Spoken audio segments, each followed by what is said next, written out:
I review a lot of these things. They're e-ink tablets, and one thing, the kind of subjective thing about them, the thing which is difficult to quantify, is thinking about the quality of the surface, the quality of the input, the pen in your hand, the quality of the lines that you can make. It's very difficult to quantize that. And I don't think they've quite got to the point where they're doing something that traditional paper is doing for you, with the quality of feeling the pencil scratching across it, or indeed a fine pen if you're, for instance, keeping a journal. Thinking about that, the quality of the paper, have we got a better middle road here? I do think that this is at least an interesting alternative, and let me know if you'd like a bit of a run through all of the sort of digital note-taking options that you've got, from expensive, like a large screen e-ink tablet, through to the cheapest option you could get, which would actually just be to take notes on any piece of paper and to digitize it with your camera, and you could even just use ChatGPT to transcribe it for you, and it'd be pretty accurate actually. So let me know if you'd be interested in that as a video. Thank you very much to Huion for sending me this, the Huion Note, to record everyday life with smart digital ink technology. So this type of tablet actually uses real paper, and the back of this notebook is actually a drawing tablet. I've been using and enjoying drawing tablets for many years, since the original Wacom Bamboo was my first one. I even had something like this, which was the Wacom Bamboo Slate, I think they called it. Worked very similarly to this. It's a really nicely designed thing. Really nice, I guess, faux leather. And you can just see that bulge in the back is where the actual drawing tablet is pinned on there. That looks to be some really nice quality paper though, with a nice dot grid. Perfect. But it's got a drawing stylus kind of built into it.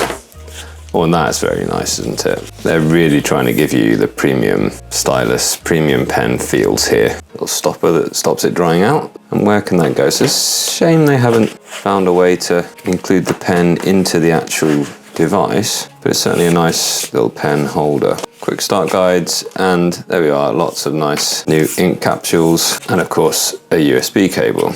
Tells you how to replace the nib. You can plug it in by wire to a computer. You can plug it by Bluetooth to a tablet or a phone or a computer as well. Download some Huion drivers there. So I'm guessing you could use it kind of live input if you wanted to maybe stream your screen out to the world. But most people, I'm imagining, are going to go ahead and get the app. Just scan the QR, that's the QR code. Handwrite notes, make marks freely, and play back the audio. Okay, so there's a little audio microphone in here as well, is there? Or is that just using the phone? And that's probably using the phone. Cool, I seem to be able to sync to my Google Drive account, which is good. Cool, and there's a nice little handbook and everything there to tell you everything you need to know. I am going to just fire in like I'm an absolute cowboy here.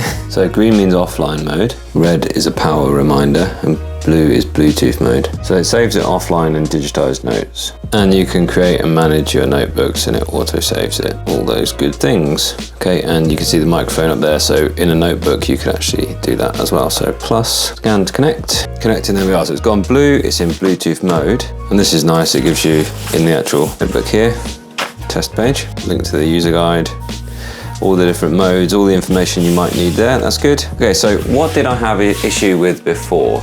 I had an issue with the Wacom Bamboo Slate, different company obviously, or well-known company, but I had an issue because I gave up when it actually lost the drawing that I made. So when you're in offline mode, you've got to sort of trust it to know when you're starting and stopping a drawing. And I think I'd done a drawing with lots and lots of strokes in it. It was a big drawing. And then I went to download that onto my phone and it was just missing, just completely gone. So has the tech become more reliable is one question I have at this point. The other thing is for drawing, for me, and mainly I'll use this for drawing, and you could have any notebook in here of the right size, incidentally. It doesn't need to be special paper. Sometimes the paper moved, and if it doesn't move, then lines don't necessarily connect up. So if you're drawing something and the paper moves just a quarter of an inch or something, then that is your lines just messed up. It does appear to be quite firmly held in there, but if you move it at all, well, it's not the notebook which is tracking where the pen is, it's the tablet behind it that's doing the tracking. So you need to kind of have it always lined up.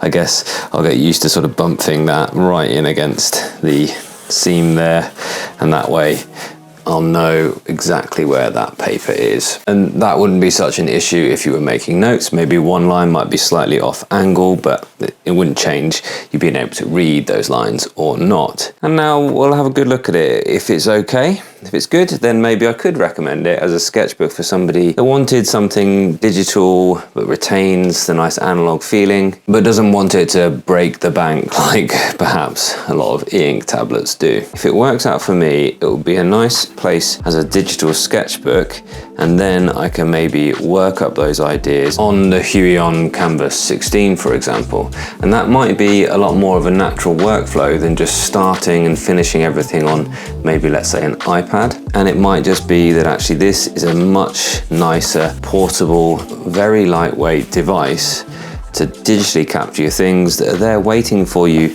in the cloud, in your Google Drive. That would be really awesome if it does do that really quickly and seamlessly, ready to work up on the more powerful digital tools. Because what an artist does is they collect ideas and then they develop them. And that's what I'm hoping I'll be able to do here. So, okay, how do I know if it's started a new page or not? It's green at the minute, offline mode. Press the function button to create a new page and the green light will flash 3 times. So if the memory's full, it will flash for 2 minutes. So new page, did it flash 3 times? I think so. Try out for notes first, then I'll do a page of drawing.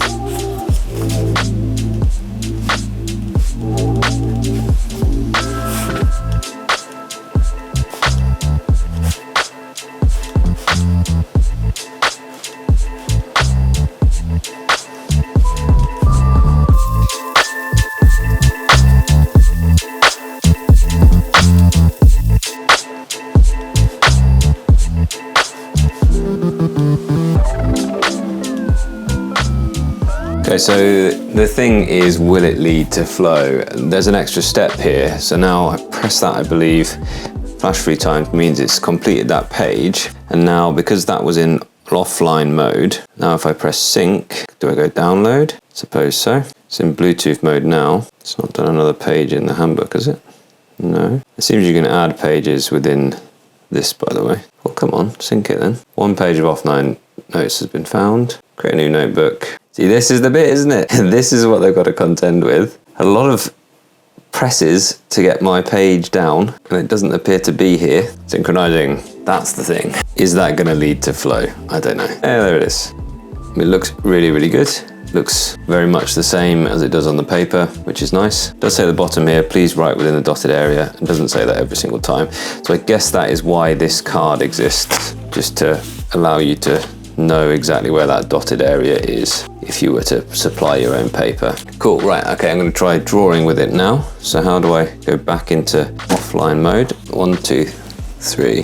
Hold that down for 3 seconds and it goes back into offline mode. Press for a new page, get my drawing up, and let's do a bit of drawing.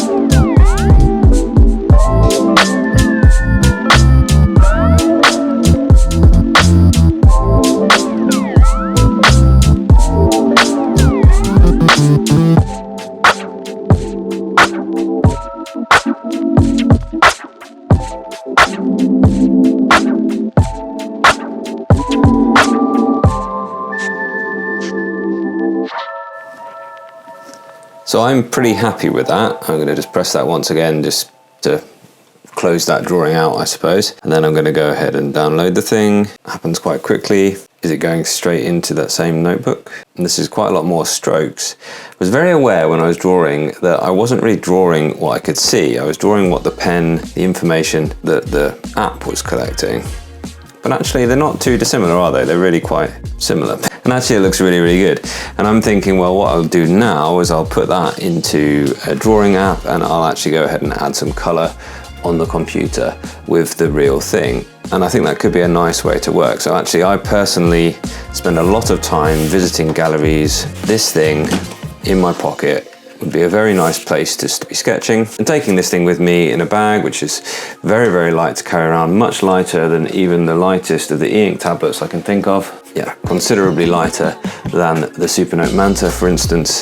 Then I'll have that thing ready to go, ready to download onto the phone, into Google Drive, into the computer, and paint it with Fresco, add color, develop it into some kind of idea. I think that is an appealing workflow. The other thing that's appealing about this is, yeah, I think this is 1/6 of the price of an e-ink tablet. Yeah, £99.99. So really, you're going to be spending about 600 quid on a premium e-ink tablet, or 100 quid for the Huion. Interesting. Huion are now making an e-ink tablet. Where's that come from? I'll have to see if they'll send me one of those to try out, won't I? Although I wonder if that gets the 16,000 levels of pressure. It's the 227 ppi display with only 4,000 levels of pressure. I know it's not going to get the big thumbs up from me, and it's $549.99. Not cheap. Well worth considering though if you're in a Huion ecosystem. I really enjoyed that. Okay, we'll see.